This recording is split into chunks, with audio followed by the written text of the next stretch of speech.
खरंच सांगू, मला ही रेसिपी माहीतच नव्हती. परंतु जेव्हापासून मला ही रेसिपी माहीत झाली आहे तेव्हापासून मी इतक्या वेळ बनवून खाल्ली आहे की आता ही मी सारखीच बनवते रेसिपी. तर त्यासाठी काही नाही, ही गावरान रताळी लागणार आहेत. तर ही पटकन कापून करायची, नाही तर ते परत काळे काळे पडतात, कारण की त्याच्यामध्ये जास्त आयर्न असतं. तर मी ह्यांना एक दिवशी सांगितलं की मला ना घरची ना रताळीच पाहिजेत. तर रताळी आणा. मग ह्यांनी लगेच आणले दुसऱ्या दिवशी.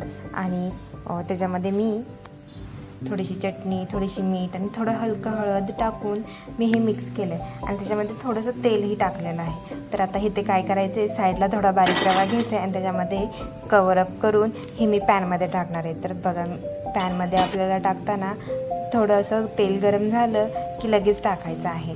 आणि ही रताळ्याची काप इतके सुंदर लागतात की तुम्ही कोणत्याही जेवणाबरोबर साईडसाठी जेवण म्हणजे तोंडी लावायला एक नंबर आहे.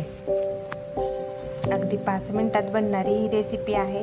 बघा, तयारही झाले. थोडेसे परतायचे आहेत ते दोन्ही साईडनी.